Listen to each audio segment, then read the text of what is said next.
mettons la physicité à la spiritualité. Alors, je vais partir plutôt sur les 7 anges.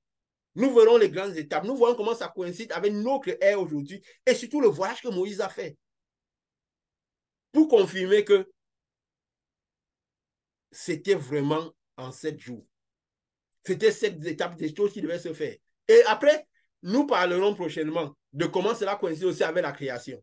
Mais là, je crois que quand nous parlerons de cela, alors Dieu se révélera lui-même davantage. Nous saurons un peu plus de ce Dieu. Nous saurons un peu plus de ce Dieu. Ça sera toujours des choses nouvelles. Si nous voyons un peu dans l'Apocalypse, au verset 8, et nous apprendrons beaucoup de choses aussi sur notre ère, parce que ça vient toujours avec de la connaissance, que nous sachions comment nous déplacer dans ce monde-ci. Si nous voyons dans Apocalypse, de verset 8, quand il parlait des anges, des 7 anges, il dit, quand il ouvrit le 7e sceau, je vis les 7 anges qui se tiennent, moi je pars comme ça, c'est pas une lecture suivie, quoi. Je vis les 7 anges qui se tiennent devant Dieu et 7 trompettes leur furent données à la main. Il dit, et un autre ange vint, il se tint sur l'autel ayant un encensoir d'or, on lui donna beaucoup de parfums afin qu'il les offrit avec les prières de tous les saints sur l'autel qui est devant le trône. Il dit la fumée, c'était un ange. La fumée, ce qu'on m'imprime, c'est quoi? C'est au verset. La fumée de parfums monta avec les prières des saints de la main de l'ange devant Dieu. Et l'ange prit l'encensoir et le remplit du feu de l'autel, le jeta sur terre et il y eut des voix, des tonnerres, des tremblements, des éclatements de terre. Et les 16 anges qui avaient les trompettes se préparaient à sonner. Nous avions dit que tous ceux qui reçoivent le Saint-Esprit sont appelés comme citoyens du royaume des cieux. Alors, quand ils ont parfois besoin de lancer des cris à Dieu, ils ont besoin de réponses. Peut-être qu'ils lancent à Dieu, ils ont besoin, peut-être, voilà, un petit ténèbre, ils veulent se nettoyer, quelque chose dont ils ont besoin. Il y a un ange que Dieu envoie avec de la lumière pour envoyer des jets de lumière, pour que ceux qui sont là profitent dans le royaume des cieux profitent. Et nous sommes ici, nous sommes je veux dire tous ceux qui ont le Saint-Esprit, nous sommes dans le monde, dans ce royaume des ténèbres, dans ce monde ici, parce que bien que nous sommes dans le royaume des cieux, nous sommes encore dans le monde, n'est-ce pas? Nous sommes dans le monde. Alors, qu'est-ce qui se passe quand pourquoi Dieu envoie Moïse en Israël? Parce que Israël, c'était la nation sainte. C'était la nation que Dieu regardait comme saint, premier-né. Donc, qu'est-ce qui se passe? Et Israël était là où? En Égypte. Dans ce royaume où ils étaient opprimés. Dans ce royaume où ils étaient opprimés à la servitude. C'est un peu comme quand les gens reçoivent le Saint-Esprit. Si tu marches vraiment par le Saint-Esprit et tout ce qui se passe dans ce monde t'opprime. C'est-à-dire, tu vois les choses de ce monde, tu as du mal à rester parce que c'est quelque chose qui te gêne dans l'esprit, quoi. Qui te dérange parce que tu as une autre compréhension de la vie. Donc, c'est un peu comme Paul disait, que nous sommes opprimés dans ce monde. Nous sommes parfois comme des bouchers, des gens qu'on mène à la boucherie. Parce que quand tu as le Saint-Esprit, si des choses de ce monde, tu réussis à trouver ta place dans ce monde, les choses de ce monde ne te heurtent pas. Tu n'es pas tout le temps révolté. Tu n'es pas tout le temps révolté avec tout ce que tu vois. C'est qu'il y a un problème. C'est le Saint-Esprit là est un peu bizarre, si on va dire ça comme ça, quoi. Donc, quand le peuple d'Israël a élevé le cri à Dieu, il a dit que quoi? Qu'ils ont élevé leur cri à Dieu. Dieu a envoyé Moïse comme un ange pour aller. Qu'est-ce que Moïse a fait? Moïse a dû avoir besoin du pouvoir de Dieu, de la puissance, du feu qu'il prenait pour aller avec ce feu, donner ça à Israël pour aller. Parce que le but, c'était quoi? Qu'il aille sortir le peuple d'Israël de la servitude. Qu'il a aidé le peuple d'Israël dans l'oppression qu'on faisait à ce peuple. De la même manière, Dieu répond plusieurs fois, regardez un peu ce qui s'est passé avec l'autre. Quand on disait l'autre, le juste. Il était là au milieu de Sodome et Gomorrhe. Comme le juste peut être au milieu de ce monde.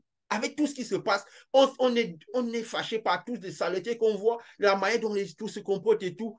Et Dieu a envoyé pour venir retirer l'autre. La parole dit que Dieu, l'autre, le juste, était opprimé par rapport à tout ce qu'il voyait. Et justement, Dieu est venu décrire cette zone-ci. Mais avant de décrire, il a dû sortir l'autre de là.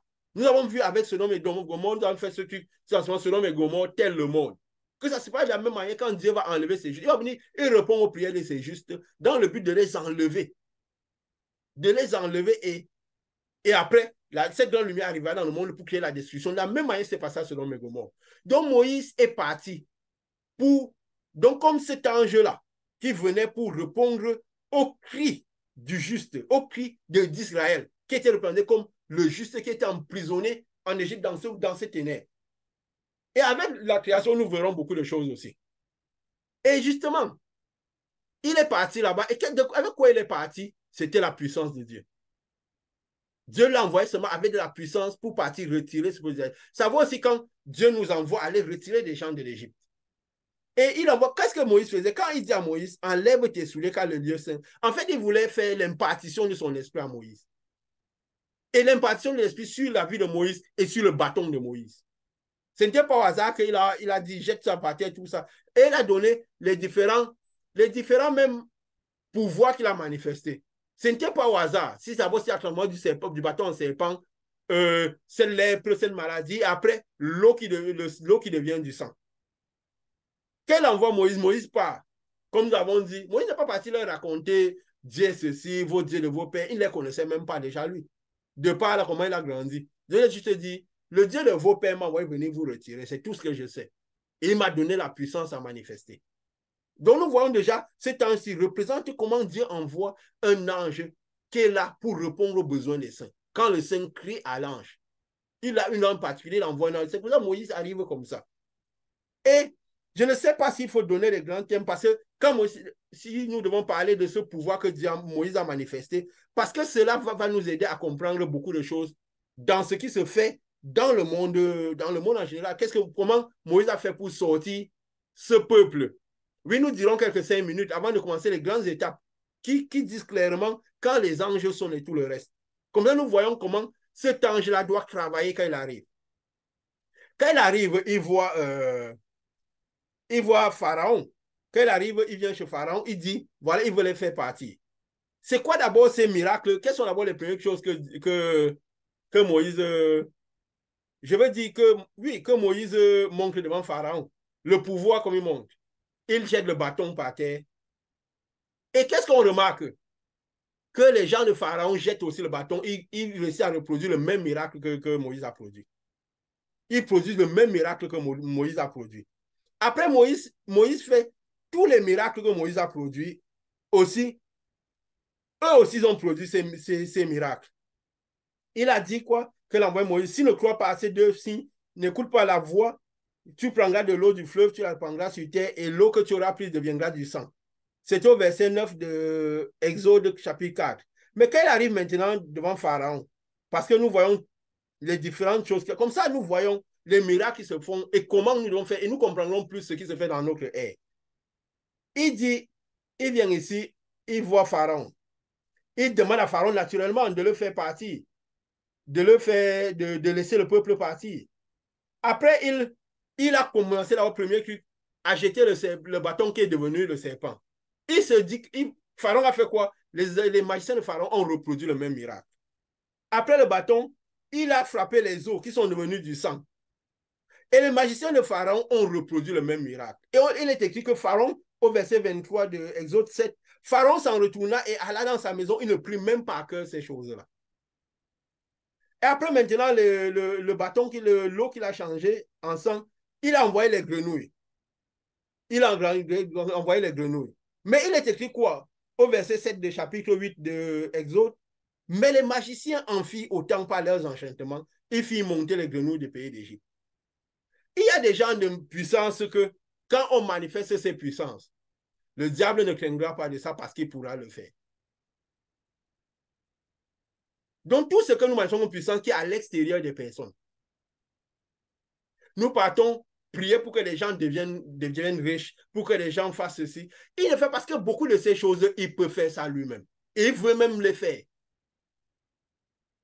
On a le focus de dire, non, on va prier pour que telles choses apparaissent, des choses apparaissent dans la vie des gens, tout ce qui est à l'extérieur, alors que le but, c'est ce qui entre à l'intérieur, ce qui touche notre intérieur. Et après ces miracles, parce que nous sommes là pour parler globalement, pour voir ce qui peut faire de telle sorte qu'on puisse retirer des gens d'Égypte. Quand Moïse a tapé la poussière de la terre, qui est montée, il a transformé la poussière en des poux. Ça veut dire quoi? il est écrit au verset 16 de Exode chapitre 8. L'Éternel dit à Moïse, étends ta verge et frappe la poussière de la terre, elle se changera en poux dans le pays d'Égypte. Après, il dit au verset 18, les magiciens employaient leurs enchantements pour produire les poux, mais ils ne purent pas. Les poux étaient sur les hommes et sur les animaux. Ce miracle, ils n'ont pas pu. Pourquoi? Il a frappé. Les poux sont venus de quoi? De la terre. Nous sommes faits de terre. Ça veut dire quoi? Le miracle que Moïse a fait a donné vie à la terre. A donné vie à la terre. Tous les miracles que nous ferons qui ne donnent pas vie à la terre, le diable ne s'inquiétera jamais de cela. Que nous faisons apparaître des choses dans la vie des hommes, quelque chose qui est à l'extérieur des personnes, ils sont plus riches, ils ont plus ceci, ils ont plus ceci. Nous disons toujours, si quelqu'un n'est pas arrivé au Saint-Esprit, on n'a rien fait. C'est zéro parce que le diable ne s'inquiétera jamais de cela. Le diable saura toujours que son fils premier-né est encore à l'intérieur des personnes. C'est le seul miracle. Quand il a commencé par faire ça, donner vie à la terre. Alors le diable s'est inquiété. Ils n'ont pas pu reproduire ce miracle. C'est quoi nous voyons même dans le monde d'aujourd'hui. La science, on peut faire n'importe quoi, mais on peut reproduire des êtres humains de manière un peu robotique, mais donner vie. Il y a quelque chose que seule une certaine dimension d'esprit de Dieu peut faire. Seul quand il y a la vie à l'intérieur, le Fils vraiment à l'intérieur, qu'on peut donner vie à la terre. Et ça, le diable ne peut pas le faire. Donc, quand vous voyez partout, on prie pour la prospérité, on prie pour toutes les choses qui sont à l'extérieur. Les gens restent dans ces endroits remplis de maladies. Parfois, on a l'impression que la maladie se déplace seulement. Ils ont quelque chose aujourd'hui. Après, on dit qu'ils ont guéri de ceci, mais ils ont tout de suite autre chose. Parce qu'en fait, on a juste déplacé cette maladie. Mais donner vie vraiment à la terre, seul avec le vrai esprit de Dieu, on peut le faire. Parce qu'on donne une vie consistante. Il n'a pas pu faire ce miracle. Et qu'est-ce qui s'est passé après? C'est ce qui m'a un peu touché. Quand peut-être qu'ils n'ont pas pu ce miracle, ce qui suit au verset 19, c'est quoi? Et les magiciens, je reprends le verset 18, les magiciens employaient leurs enchantements pour produire les poux, mais ils ne purent pas. Les poux étaient sur les hommes et sur les animaux. Là, c'était de la terre qu'il s'agissait. Et il dit, les magiciens disent à Pharaon, c'est le doigt de Dieu. Là, ils ont reconnu le doigt de Dieu. Parce que vous allez faire des miracles, le diable ne verra jamais Dieu de ces miracles qui sont à l'extérieur des personnes, qui ne donnent pas vie à la terre. Le diable ne reconnaîtra jamais cela. Ça ne l'inquiétera jamais. C'est pourquoi il laisse ce genre de choses fonctionner. Des gens qui aujourd'hui ont quelque chose, demain ils ont le reste. Quand il a vu qu'on a pu donner vie à la terre, il a dit, ici c'est le doigt de Dieu. Pour dire à Pharaon, laisse ces gens-là. On ne peut pas rivaliser avec eux. Et Moïse a continué à faire ces miracles pour ne pas toucher. Et là, il a commencé maintenant. Là, le pharaon a commencé par dire, c'est là le pharaon a dit, écoutez, oui, partez. Oui, maintenant, vous pouvez partir. Mais là, compris, on ne peut pas rivaliser. Et on ne peut pas donner vie si on n'a pas vraiment le fils premier-né à l'intérieur de nous. Et il a dit quoi? Il a dit partez. Il a dit, et qu'est-ce que, pour vous dire, pourquoi quand je dis ça, c'est quoi? C'est pour qu'on enseigne, pour qu'on comprenne bien ce qui se passe et comment on doit parfois conduire les personnes hors. Pharaon dit à Moïse, là, il a reconnu qu'ici, là, il y a le doigt de Dieu, on ne peut pas arriver. Il dit, allez offrir un sacrifice à votre Dieu dans le pays, en Égypte. Allez donner les dîmes étant en Égypte. Allez, faites des nuits de prière, des nuits de louange, c'est des sacrifices que vous faites à votre Dieu, faites-le étant en Égypte. Vous n'avez pas besoin d'être délivré pour cela. Que soyez libre, délivré ou pas délivré, faites-le ensemble étant en Égypte. Nous voyons un peu ce qui se passe, le scénario que nous avons partout, où délivrés et non délivrés sont tous ensemble. L'arbre de vie, de la connaissance du bien et du mal, on est tous ensemble à rendre gloire à Dieu, à faire des sacrifices pour Dieu et tout. En Égypte. Moïse a répondu quoi? Il n'est pas convenable de faire ainsi. C'est dangereux de faire ainsi. Car nous offrons à l'Éternel notre Dieu des sacrifices qui sont une abomination aux Égyptiens. Et si nous offrons sous leurs yeux ces sacrifices qui sont une abomination aux Égyptiens, ne nous lapideront-ils pas? Vous voyez comment aujourd'hui, même des choses qui semblent être des choses de Dieu sont prises en dérision par ceux qui ne veulent rien connaître de Dieu. Même le pouvoir de Dieu qui est manifesté est devenu ridicule aux yeux de Dieu. Parfois même, on opprime ceux mêmes qui sont dans ces lieux, on les fait, ils sont remplis de maladies et tout. On est en train de blasphémer le nom de Dieu partout. Parce que c'est une abomination, ça semble abominatoire. Que des gens sont là, ils sont dans ces lieux, ils font ces choses, ils sont remplis de maladies, ils font tous ces sacrifices. Et c'est les premiers, ils n'ont même pas le pain quotidien, c'est les premiers à aller tendre les mains aux gens qui ne veulent rien savoir de Dieu, aux Égyptiens, on va dire ça entre guillemets. Donc tout devient une abomination. Ça allait être une abomination. Moïse a dit, il n'est pas convenable de faire comme ainsi. Avant de faire le sacrifice, avant de commencer, il faut sortir de l'Égypte. Donc nous n'avons pas besoin de rester à amener les gens sur des nuits de prière, des noms, enlève-les de l'Égypte. Qu'ils soient juste dans les conditions, qu'ils aient envie de sortir de l'Égypte, en acte, qu'ils aient à l'esprit le Fils de Dieu, que nous on sort pour arriver à la terre promise en vite, et enlever-les de l'Égypte vite, amener-les à la terre promise vite, à recevoir le Saint-Esprit vite. Et cet enseignement sera à l'intérieur d'eux. En mettant en conduisant, c'est le sang conduit par l'ange, sans ils découvriront toute cette richesse qui est à l'intérieur d'eux, parce qu'ils seront tous enseignés de Dieu en ce moment. Ils seront enseignés de Dieu. Et qu'est-ce qui se passe? Oui. Et après, maintenant, Pharaon, avec tout ce que Moïse a fait, les mouches et tout, il a dû laisser partir le peuple. Pourquoi? Et qu'est-ce qui s'est encore passé? Moïse a frappé. Quand ils ont eu, Moïse a dû mettre dans leur esprit le Fils de Dieu, comme nous avons expliqué, qu'ils aient la conscience qu'on doit manger, avoir la chair du Fils de Dieu. Quand Jésus avait dit, celui qui ne mange pas ma chair ne boit pas mon sang, c'est quelque chose qui était difficile à comprendre même à ses propres disciples. Ils n'avaient pas le Saint-Esprit. Et c'est comme nous, quand parfois nous disons ces choses, pendant 8 ans, 8 jours, 7 jours, il faut aller au Saint-Esprit et tout. Ça a l'air d'être des choses incroyables. Mais, quand maintenant leur fils, le premier Égyptien a été frappé, oui, Pharaon a laissé partir le peuple d'Israël. Tant que nous ne frappons pas le fils premier-né, nous reviendrons pas, nous avons parlé amplement de ça. Pharaon, le malin, tout ce que nous faisons, c'est zéro. Il saura que nous sommes à lui. Donc, quand les gens ne sont pas délivrés, ils chantent, ils dansent, ils font des sacrifices, le diable ne s'inquiète pas de tout cela. La parole dit, si le Fils de l'homme, de Dieu, vous a franchi, vous êtes réellement affranchi. Ça veut dire que quoi? Le seul moyen d'être affranchi, c'est celui qui vous a franchi. L'ange qui vous a franchi a vraiment le Fils à l'intérieur de lui. Il ira frapper le Fils premier-né. Quand Dieu, le Fils premier-né des Égyptiens, quand Dieu met ça comme ça, tous ces miracles, ce n'est pas pour dire que allez reproduire toutes ces choses. C'est pour dire que tous ces miracles que vous ferez seront en vain. Tant que vous n'êtes pas capable de frapper le Fils premier-né. Vous passerez des années, 40 ans dans le désert à faire tous ces miracles. Les gens sont tout remplis de situations. Parce que beaucoup de miracles que vous faites, le diable reproduit ces miracles-là. Alors, il faut venir avec le Fils premier à l'intérieur de nous. Le but, c'est pour frapper le Fils premier-né des ténèbres. Et là, vous pouvez les sortir du royaume des ténèbres. Et c'est pour faire vite arriver au lieu, au mont Sinaï, et que ceux qui sont non ne doivent pas rester à contester pour que le passage se fasse très vite.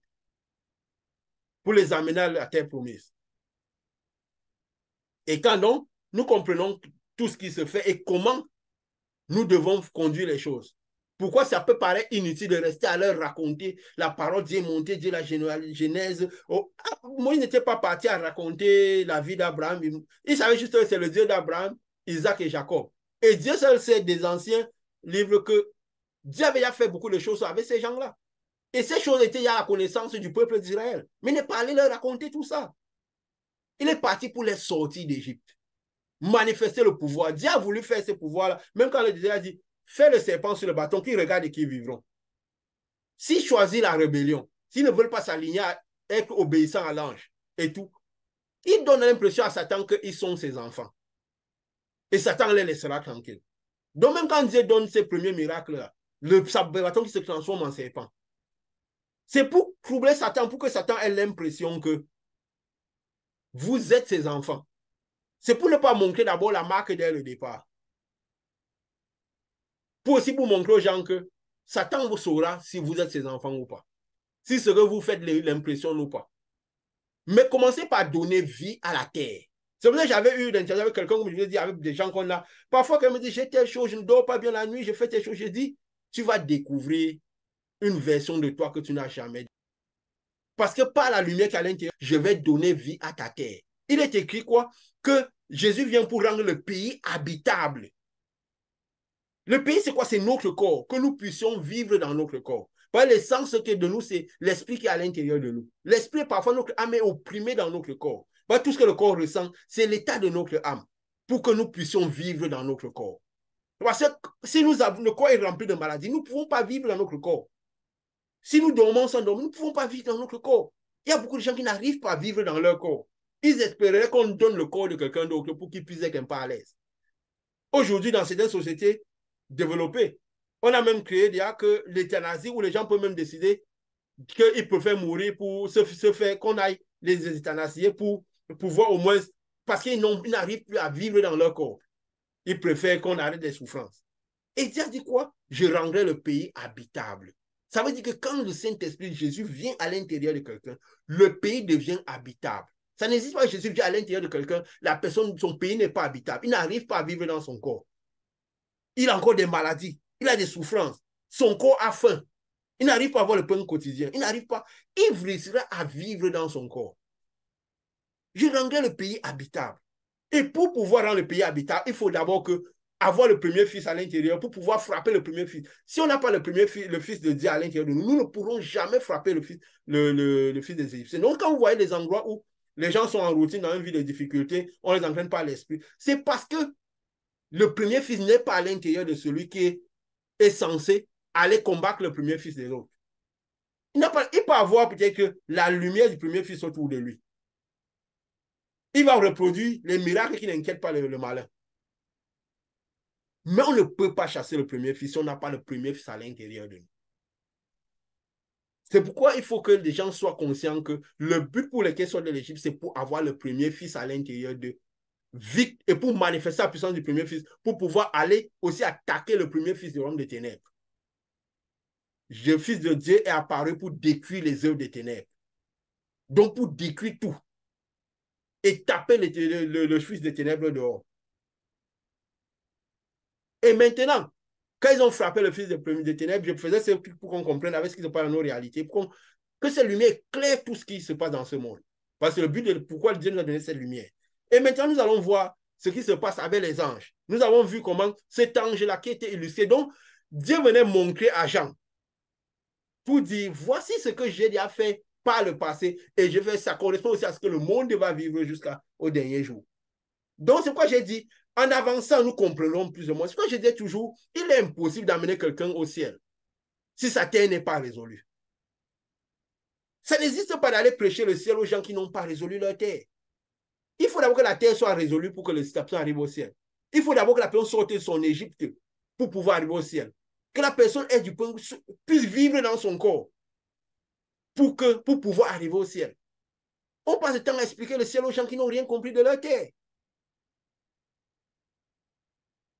Qui n'ont rien compris de leur terre, qui n'arrivent pas à vivre dans leur terre, qui n'ont pas, le pays n'est pas habitable. Et comment ils comprendront le ciel? Comment ils comprendront le ciel? Et Dieu sait si par le passé, je suis passé par ces genres de choses.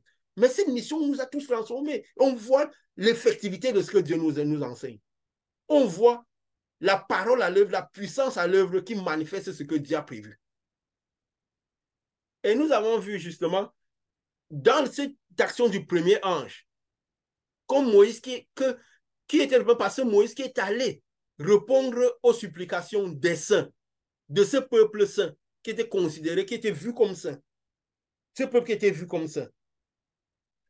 Et maintenant là, il dit à partir de... Après, les 7 anges qui avaient les 7 trompettes se préparaient à sonner. Le premier ange sonna de la trompette. Qu'est-ce qu'il dit? Il y eut du sang. Parce que c'est les détails quand on dit attire l'attention sur les détails. Il y eut du sang qui fut jeté sur la terre. Du sang qui s'est jeté sur la terre. Le tiers de la terre fut brûlé, les arbres brûlés, tout fait. Après ça, c'était le premier ange. Ce que si nous notons ici, il y eut de la grêle et du feu mêlé de sang. Quand nous voyons le camp Moïse, parce que là, c'est quand Là, maintenant, c'est quand Moïse est encore là, dans l'Égypte. C'est pour manifester quand Moïse entre dans l'Égypte maintenant, là. Donc, le premier ange est arrivé en Égypte. Donc, c'est la première manifestation, la première étape. Quand Moïse manifeste son pouvoir, il est écrit quoi à Exode 9, vers le verset 23, au verset 23, 24, 25, plus ou moins. Quelqu'un Exode là, parce que comme ça, il nous aide dans la lecture. Exode 9, 23. Oui, à partir Moïse étendit sa verge vers le ciel, et l'Éternel envoya des tonnerres et de la grêle, et le feu se promenait sur la terre. L'Éternel fit pleuvoir de la grêle sur le pays d'Égypte. Il tomba de la grêle, et le feu se mêlait avec la grêle.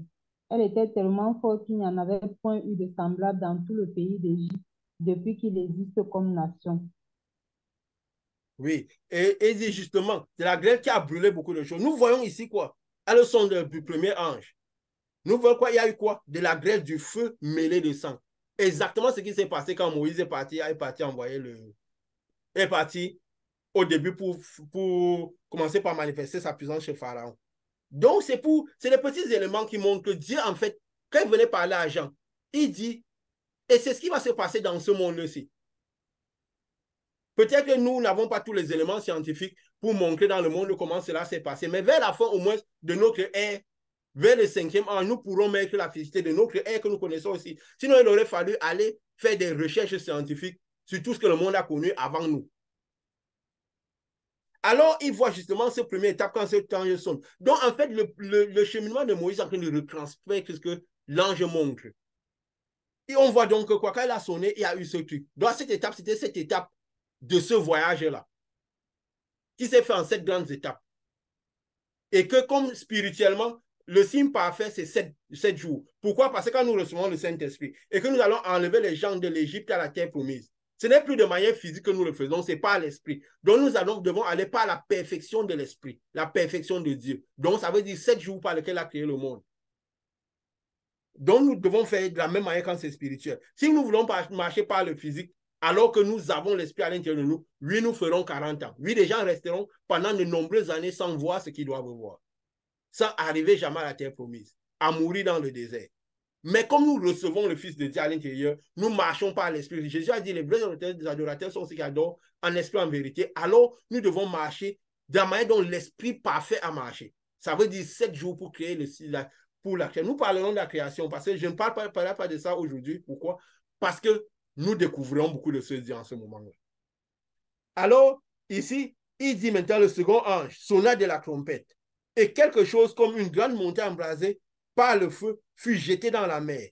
Le tiers devint du sang et le tiers des créatures qui étaient dans la mer et qui avaient vie mourut et le tiers des navires périt. Nous remarquons dans Exode, quand peut-être ils ont, parce que nous voyons les grandes étapes, c'est quand ils ont traversé, ils étaient dans la mer. Qu'est-ce qui s'est passé? Quand la mer rouge s'est ouverte, il y a eu, quand Dieu transfère les choses, ce n'est pas l'esprit qu'on doit comprendre ces choses-là. Dans la mer, quand le peuple est arrivé à la mer rouge, il y a eu, tout cas, il dit le tiers, tout le peuple qui est ancré, c'est tout ce qui était dans la mer. Il dit, le second en sonnant la trompette, quelque chose comme une grande montagne fut embrasée par le feu, fut jeté dans la mer. Le tiers de la mer devient du sang. Et le tiers des créatures qui étaient dans la mer et qui avaient vie mourut. Et le tiers des navires périt. Dieu veut parler de tout ce qui était ancré dans la mer. Tout ce qui était ancré dans la mer. Et tout ce qui était ancré dans la mer. Il y avait qui? Le peuple d'Israël au milieu et il y avait les Égyptiens qui ont suivi Israël là au milieu. Et quand il parlait de navires, on se dira que ce sont les bateaux et tout. En fait, il veut dire parce qu'ils ancraient avec leurs carrosses. Ils ancraient avec les carrosses. Comme peut-être qu'à ce moment, parfois, comme quand Dieu montrait les choses à Jean, Jean mettait la physicité que lui connaissait de son époque. Donc, quand il dit ici, là, le tiers des créatures qui étaient dans la mer, qui avaient vie mourut, et le tiers des navires périt. Nous avions dit que quand nous représentions que c'est que dans le ciel, quand peut-être le tiers de toute la population qui était dans les cieux chutait, quoi. Et ça représente aussi, pour dire, quand nous comprenons bien ce qui s'est passé dans le ciel, et maintenant ce qui s'était passé dans le ciel. et ce qui se passera dans le ciel. Mais ici, dans ce moment-là, il parle du tiers de tout ce qui était dans la population de l'eau. C'est quoi il dit? Le tiers périt, qui avait vie mourut. Parce qu'il y avait les Israélites qui étaient là-dedans. Il y avait aussi il y avait les Égyptiens. Et quand il parle des navires, c'est de leurs carrosses, parce qu'ils sont ancrés avec leurs navires, leurs chevaux et leurs carrosses à la suite des et c'est eux qui sont morts. Et péri, et ils ont péri. Et aussi, il dit une grande chose comme une lumière. Donc, quand ce feu-là, ça représente toujours l'ange, la lumière qui était au milieu, qui créait tout ça. Donc, pour dire, il y avait une main spirituelle qui causait tout cela. Et quand il parle maintenant, le troisième ange sonna de la trompette. Il tomba du ciel comme une grande étoile ardente, comme un flambeau. Comme un flambeau. Une grande étoile ardente comme un flambeau, et elle tomba sur le tiers des eaux du fleuve et les sources des eaux. Le nom de cette étoile est absinthe. Et le tiers des eaux fut changé en absinthe. Et beaucoup d'hommes moururent par les eaux parce qu'elles étaient amères. Quand ils sont sortis de la mer Rouge, ils ont avancé. Ils sont tombés sur les eaux de Mara. Ils ont dit quoi? Que cette eau était amère. Ils ne trouvaient pas l'eau douce. Les eaux étaient amères dans la zone. Quand il dit la chute de l'étoile, ça veut dire que c'est le malin qui causait tout cela. Parce que quand ils sont sortis d'Égypte, Pharaon avec son ami a quand même été à leur crousse. Donc le malin était toujours à leur crousse. Aussi parce qu'il a fait sortir certains de ses enfants avec eux. Parce que quand le diable, il cherchera toujours à mettre un de ses enfants autour de ceux qui veulent aller vers la terre promise pour freiner leur marche, pour qu'ils n'arrivent jamais à la terre promise. Nous verrons que quand parfois quelqu'un a la décision, je veux suivre Dieu, il y a des amitiés bizarres qui commencent par rester à côté de lui, des gens qui ne veulent pas trop s'acheter Dieu, mais qui veulent toujours lui parler, l'amener vers un chemin qui n'est pas celui qu'il veut suivre. Et tout ça s'est fait toujours quoi? Par la puissance du malin. C'est quoi il a dit? Une étoile, il a dit, il tomba du ciel, une grande étoile ardente, comme un flambeau. On peut dire toujours que c'est toujours dans le spirituel qui cause tout cela. Et il y a eu cette première rébellion qui demandait que, mais on va commencer, on a besoin de l'eau et tout. Il commençait par faire cette mini-rébellion. Nous remarquons qu'à ce moment, il parlait des eaux amères. Et on voit qu'ils sont retrouvés à avoir des sources d'eau qui étaient toutes amères. C'est ce qu'ils ont trouvé étaient amers. Donc nous voyons qu'en ce moment, c'est le deuxième ange, c'est le troisième ange qui sonnait. Donc c'était une autre étape de cette marche-là. Donc Moïse était en train de reproduire un peu les étapes de cette marche-là. Parce que le malin, en fait, tout ce qui se passe sur terre, c'est une conséquence de ce qui se passe dans le ciel ou s'est passé dans le ciel. Donc il était juste en train de reproduire cela. Le malin a fait ça dans le ciel, alors ça se reproduisait sur terre. Il voyait ces eaux qui étaient amères. Maintenant, quand ils vont au quatrième ange, qui sonna la trompette, le tiers du soleil fut frappé, le tiers de la lune et le tiers des étoiles, afin que le tiers en fût obscurci, et que le jour perdit un tiers de sa clarté, et même la nuit. Ils ont passé 3 jours. Ils étaient censés passer 3 jours pour arriver à la montagne de Dieu. Et cela, ils ont fait 3 mois, comme nous l'avions bien expliqué. Mais arrivé maintenant à la montagne, ça veut dire le début du 4e jour. Quand ils sont montés sur la montagne, Moïse est monté sur la montagne, il a eu les pierres, il a eu beaucoup de, on a donné des recommandations. Quand il redescendait, il a vu qu'à force, comme ils avaient attendu Moïse, ils n'ont pas, Moïse n'était pas encore venu. Ils se sont mis à louer, à faire un veau d'or, pour commencer par louer le veau d'or. Et qu'est-ce qui s'est passé? Moïse s'est fâché. Il a dit aux Lévites, ceux qui sont avec Dieu sont de ce côté. Il a dit, tuez vos frères. Donc, et il y a eu ça, il y a eu cette rébellion-là, il y a eu aussi, il y a beaucoup de gens qui sont morts, dont une partie de tout. Il a dit quoi? Le tiers des étoiles et le tiers en fut obscurci. Pendant et que le jour perdit un tiers de sa clarté, et même la nuit, et la nuit de même. Ça veut dire que beaucoup de gens qui étaient là, qui sont sortis, et qui étaient les gens qui ont causé cette rébellion. Quand il parle de la nuit, c'est tous les gens que le diable inspirait. Ils sont morts. Parce que les Lévites ont tué leurs frères d'abord. Donc, ils ont tué un tiers des étoiles. Donc, parce que le peuple d'Israël, c'était composé comme des étoiles, n'est-ce pas? Comme nous avons dit, la population des cieux, les étoiles, tous ceux qui sont dans les cieux sont des étoiles. On est tous attribués à une certaine étoile. Donc, il y a une partie du peuple qui a été tuée. Voilà. Parce qu'ils ont fait pratiquement 2 ans sur place. 2 ans sur place. Donc, le quatrième jour est représenté par toute cette période-là. Et tous les gens qui sont morts à cause de ces rébellions-là. Qui sont morts à cause de ces rébellions. Et comme nous avions vu, il était écrit que du mont Sinaï jusqu'à la terre promise, il devait faire 3 jours de marche où l'ange devait leur chercher un lieu de repos. Donc, c'est représenté par comme ça, on voit les grandes étapes de ce voyage-là.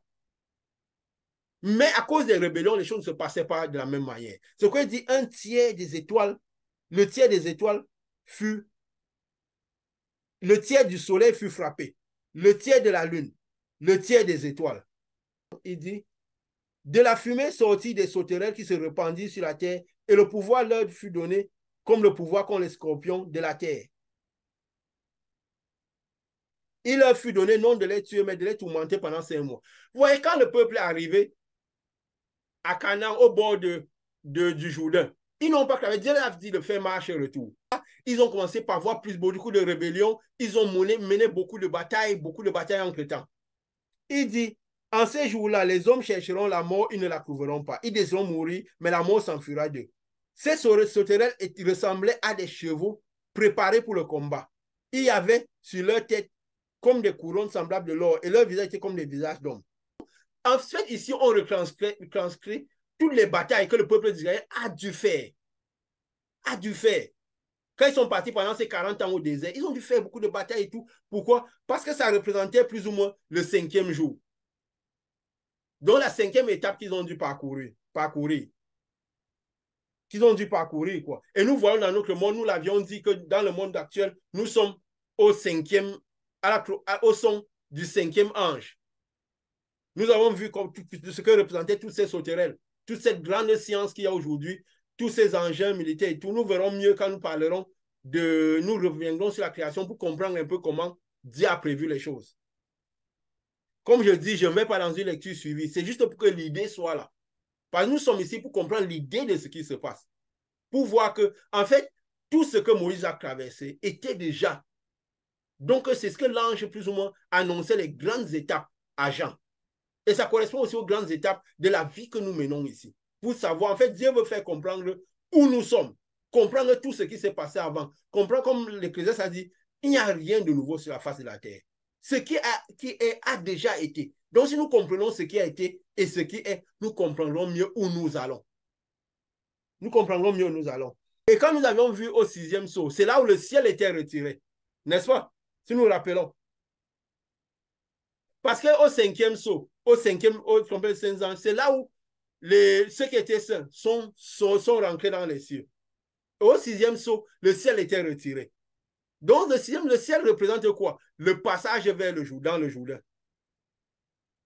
Et le passage dans le Jourdain qui représentait l'entrée dans les cieux. Donc, c'est un peu ça pour retranscrire un peu les grandes étapes de la marche de Moïse jusqu'à la terre promise. Nous avons vu un peu ces petites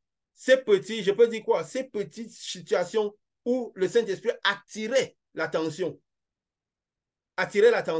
sur les eaux qui étaient amères, sur toutes ces choses qui se passaient pour dire, ce sont ces grandes étapes dont les choses sont mises d'une certaine manière. Mais nous devons comprendre que c'est des étapes qui ont été parcourues.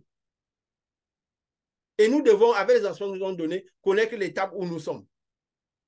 L'étape où nous sommes, toujours en sachant qu'au niveau du 6e, nous sommes en train de vivre déjà la trompette du 5e ange, où le ciel est prêt d'être retiré. Donc, quand j'ai voulu noter tout cela, parce que le Saint-Esprit a attiré l'attention, c'est pour dire un peu les grands phénomènes, pour dire tout ce que Moïse a fait. C'est quelque chose qui avait été transmis. Donc, c'est un plan de Dieu qu'ils ont parcouru. Peut-être qu'à certains moments, ils n'ont pas fait ce que Dieu attendait. Et ça a allongé le désert. Mais il y a des moments marquants qui auraient dû être. Parce que le but, c'est quoi? C'est que nous marchons dans la perfection de Dieu. Pas dans ce qui était fait par le passé. Et peut-être qu'il n'a pas marché comme Dieu aurait voulu. Et qui a allongé le temps. Et qui a permis d'allonger le temps. Mais les faits marquants, quand Dieu donne une mission, doivent être là. Parce que Dieu ne changera jamais son plan à cause de la désobéissance des hommes. Dieu ne changera jamais son plan à cause de la désobéissance des hommes. Le peuple a mal réagi par rapport à ce voyage et des choses sont arrivées, mais il y avait de grandes étapes qui se sont produites. Moïse n'a pas toujours fait ce qu'il fallait, mais les grandes étapes se sont produites. Donc, nous disons ça comme ça, et comme nous disons toujours, les choses de Dieu sont toujours un peu en parabole, de telle manière que le Saint-Esprit devra assister lui-même des personnes qui écoutent pour que ces choses s'implantent dans le cœur. Comme nous disons toujours, quand quelqu'un parle de Dieu, il y a toujours un peu de parabole. Tout ne doit jamais être totalement clair. Parfois, les gens demandent, mais de quoi il parle? Nous ne comprenons pas. Ça a l'air un peu fou, ça a un peu confus, ça a l'air. Le Saint-Esprit, donc il faut toujours que seuls ceux qui ont les oreilles comprennent. Parce que allez voir ces petites traits de ressemblance, ces petits endroits qui coïncidaient. C'est le Saint-Esprit qui a attiré l'attention là-dessus. Pour qu'on voit ces petits faits qui étaient dans la marche de Moïse par rapport au son des anges. Et par rapport à ce qui se produit sur notre terre, à quelle époque nous sommes. Le reste, le Saint-Esprit guidera le cœur des gens. Il faut qu'il y ait toujours un peu de parabole. Parce que ce qui vient de l'Esprit vient toujours en parabole. Ça arrive toujours sur terre en parabole, afin que seuls ceux qui ont les oreilles comprennent et seuls ceux qui ont les yeux voient. Et Dieu parfois nous donne les choses ici en parabole. C'est pourquoi on disait, parfois c'est dur, qui va écouter? Ça a l'air que non, on n'a pas compris. Mais à la fin, la seule chose qui témoigne, c'est quoi? La puissance qui est manifestée pendant le cheminement. Et les étapes qui sont celles-là. Les étapes qui sont celles-là. Bon, voilà, nous allons un peu, je vais dire quoi? Nous allons arrêter là pour ce moment, à moins que vous ayez peut-être des questions ou des observations.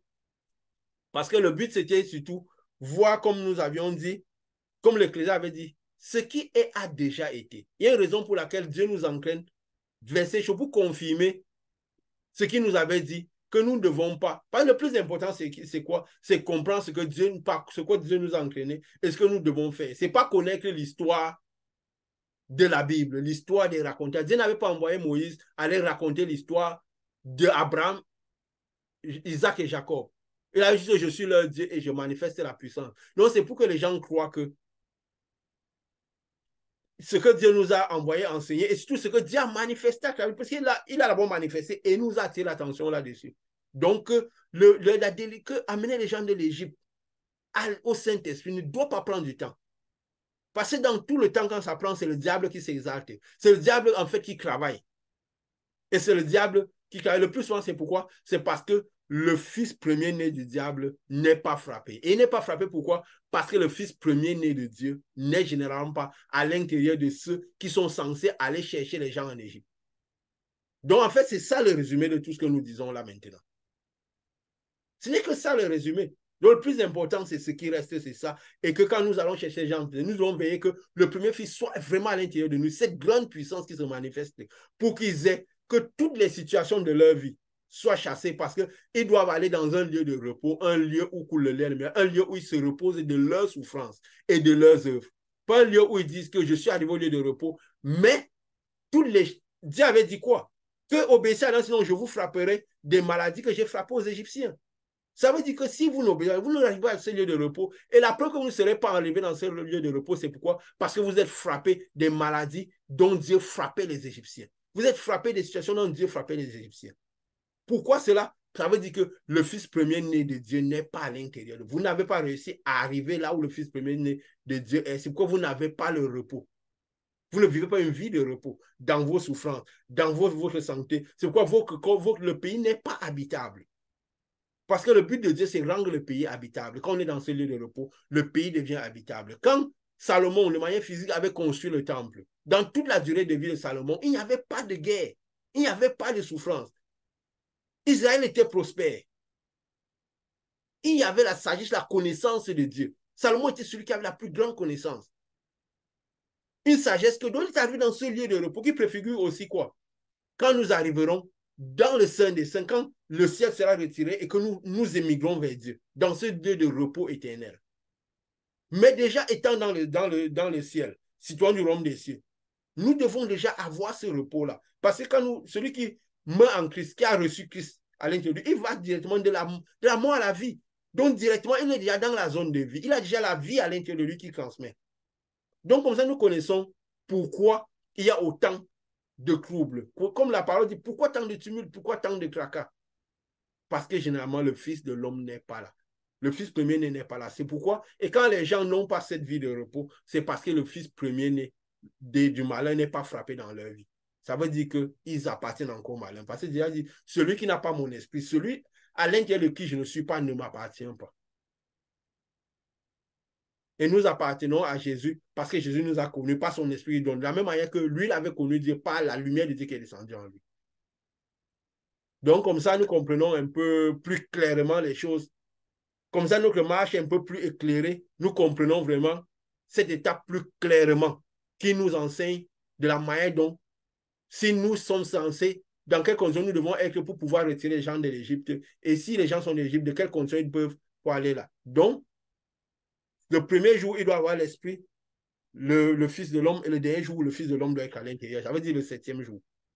Voilà. Nous rendons grâce pour ces portions de chemin. Et encore une fois, je vais nous souhaiter joyeux anniversaire dans ce voyage de connaissance, ce voyage de puissance, et que Dieu nous conduise à des choses encore merveilleuses. Parce que nous suivons un chemin de lumière, et il y a beaucoup de lumière emmagasinée jusqu'à ce moment où la grande lumière viendra nous chercher.